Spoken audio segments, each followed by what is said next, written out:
Bonjour à tous, chers abonnés, et bienvenue sur Maurice Info, la chaîne qui décortique l'actualité avant même que les politiciens n'aient eu le temps de changer de veste.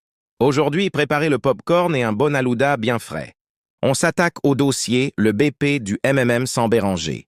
Oui, vous avez bien entendu. C'est un peu comme si on vous servait un Briani sans riz, ou une plage de flics en flac sans touristes brûlés au 2e degré. C'est du jamais vu, c'est surréaliste, et c'est surtout très croustillant. On va vous expliquer comment nos chers députés mauves ont décidé de rester bien au chaud, sous la couette du gouvernement alors que le lion rugit tout seul dans son coin. Est-ce du pragmatisme ou une allergie soudaine au banc de l'opposition? On vous dit tout, mais avant de plonger dans ce feuilleton qui ferait passer les meilleurs telenovelas pour des documentaires animaliers, faites un petit geste pour la patrie. Lâchez-nous un énorme pouce bleu. Ça ne coûte pas une roupie et ça nous donne la force de continuer à fouiller là où ça gratte. Et bien sûr, si ce n'est pas encore fait, abonnez-vous. Ne soyez pas les derniers au courant. Restez scotchés pour ne rien rater des mises à jour de notre chère île. Vous êtes prêts? Vos ceintures sont attachées. Alors, on lance le générique et on commence le dépsage. C'est parti! Port Louis. L'atmosphère était lourde, presque électrique. Ce matin, aux abords du quartier général du mouvement militant mauricien, MMM. Pour la première fois depuis des décennies, le bureau politique, BP, du parti au cœur historique, s'est réuni sans sa figure tutélaire, son leader historique, Paul Bérengère. Un événement qui sonne comme un coup de tonnerre dans le paysage politique mauricien et qui marque une fracture sans précédent au sein du groupe. Parlementaire mauve. 1. Une cassure nette. Le cœur ne bat plus à l'unisson. L'image est forte et symbolique. Alors que Paul Bérengère a toujours incarné le MMM à lui seul, une majorité imposante du groupe parlementaire, 16 élus sur 18 a choisi de tracer sa propre route, du moins pour l'instant. Lors de la conférence de presse tenue par ce groupe, le message était clair. Le maintien au sein du gouvernement, GM, est une priorité stratégique. L'exemple concret. Imaginez un navire dont le capitaine refuse de changer de cap, alors que l'équipage estime que la survie du bateau dépend de son ancrage au port actuel.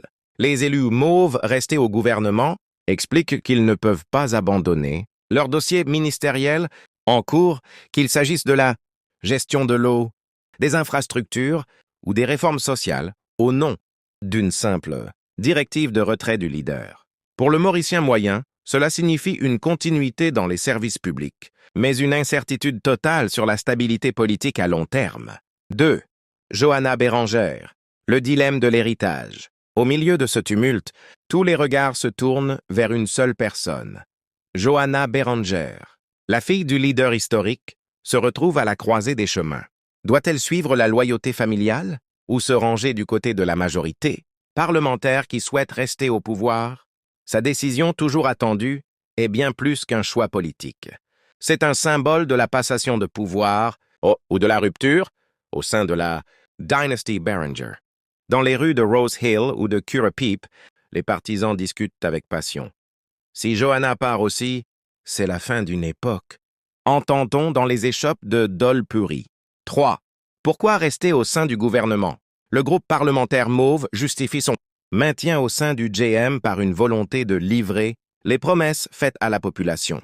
La lutte contre la corruption, FCC, les élus insistent sur le fait que rester au gouvernement permet de surveiller de l'intérieur les grandes réformes, comme la mise en œuvre de la Financial Crimes Commission, la stabilité économique.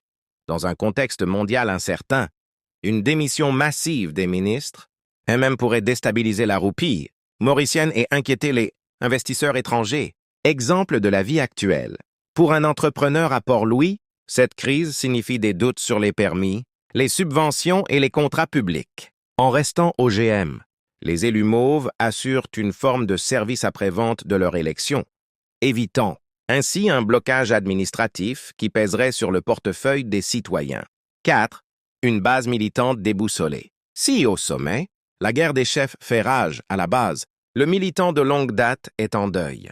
Le MMM n'est pas qu'un parti, c'est une religion pour certains, voire des cadres qualifiés de Judas par les partisans de Bérengère, tandis que les élus se disent réalistes, créent des tensions jusque dans les familles mauriciennes. La conférence de presse a d'ailleurs été marquée par une Situation tendue à la sortie des élus. On n'est plus dans le débat d'idées, mais dans l'émotion pure. Les militants craignent que cette division ne fasse le jeu de leurs adversaires historiques lors des prochaines élections générales. Conclusion. Vers une nouvelle configuration politique. Ce BP sans Béranger n'est pas seulement une réunion de plus. C'est l'acte de naissance potentiel d'un MMM dissident ou d'une recomposition totale de l'alliance gouvernementale. L'île Maurice se réveille aujourd'hui avec un paysage politique fragmenté. Le cœur est brisé en deux morceaux, l'un fidèle à l'histoire et au leader, l'autre pragmatique et ancré dans l'exercice du pouvoir. La question qui brûle, toutes les lèvres sur les ondes des radios, privées et désormais. Peut-on être le MMM sans s'appeler Béranger? La réponse se trouve sans doute dans les jours à venir, au fil des démissions ou des ralliements qui finiront de redessiner l'avenir de la République.